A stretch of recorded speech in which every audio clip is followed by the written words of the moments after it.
Well, I know that I'm all that's standing between you and a lobby full of refreshments, so I'll try to keep my concluding remarks brief. I think you've heard why we're here today to honor a special lady.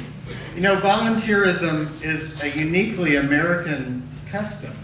Other countries around the world marvel at the degree to which ordinary Americans contribute so many hours of service to all kinds of causes throughout our country. But every once in a while, at least in all communities, there are those special volunteers who just get involved in everything. And you've heard that Margot hasn't done anything out of a desire for recognition.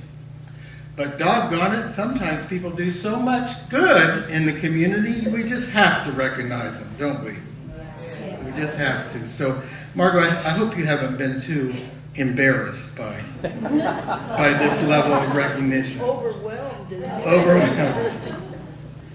The other thing that I would say is that as director of the Senior Center for 24 years, you know, I've seen a lot of people come and go, and some of them are really tough to see go. And I've seen that aging does, over time, rob us of our senses. You know, sense of sight, sense of hearing, sense of smell. Sometimes it just robs us of our sense, you know.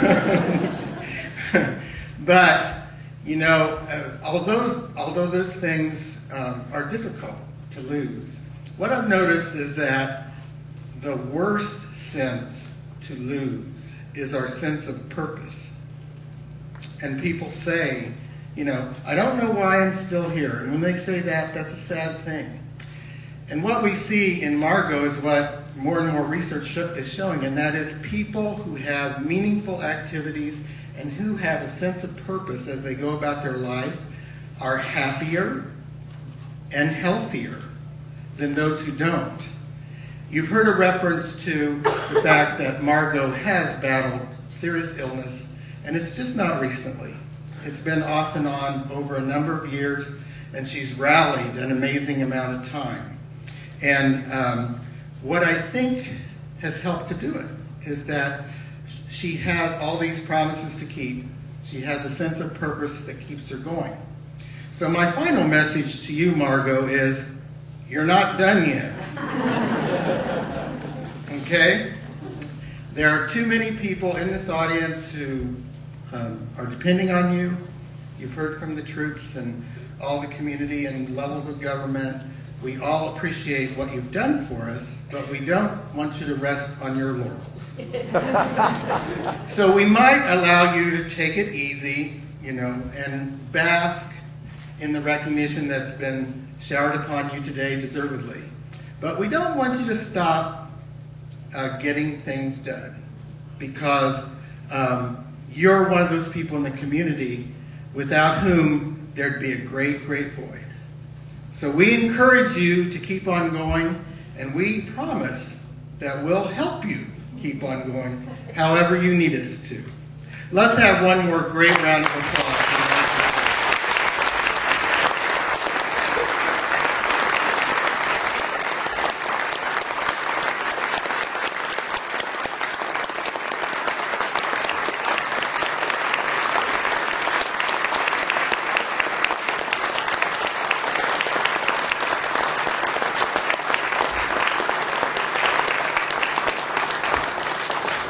Now I think Margot would like to take the mic for a little bit. And do remember that there are refreshments out in the lobby, Margot.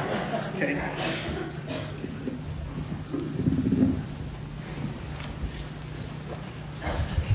Well, I thought you told me I could have 30 minutes, so I had my watch. No, I could not end this day without recognizing all of those that have helped me, because I haven't done it by myself. So instead of having everybody come on stage, I'd like my 3 daughters to please join me. The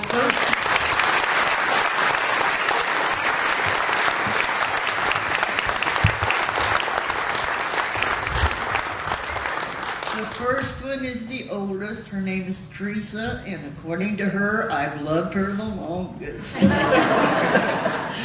one next is Sharon. She's my Air Force veteran, and she has brought her grandchildren, so I won't bring all those up here also here.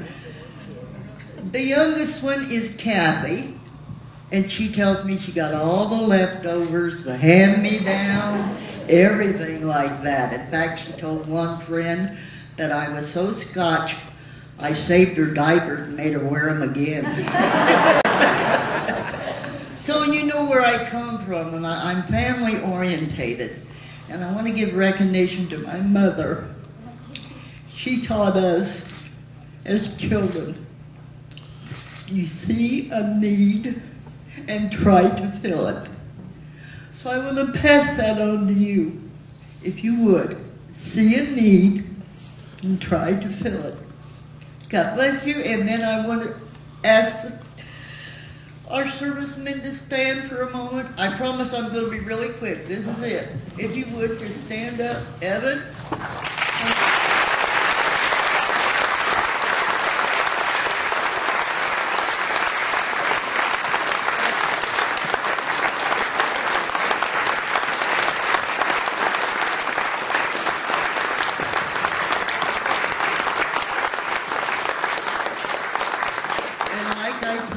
I couldn't do this by myself. I've had a wonderful group of people sustaining me through this.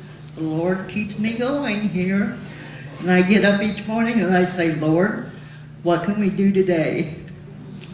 So I want to start with the nucleus group that started this out of First Baptist Church. And we formed the group known as Hoosiers Helping Our Troops. And I know not all of them are here today, but I would appreciate if you would stand and be recognized. I know I saw Sue and Clint. There's Paul and Helen Court. Yes, okay.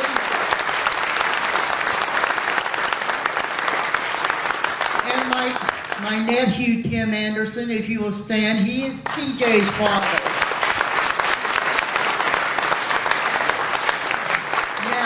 If you soldiers would just face the audience for a minute here, I want everyone that has either wrote a card, mailed a letter, helped pack a box, or donated to the troops in Columbus, Indiana, I would appreciate you standing so they'll know how much we're behind you.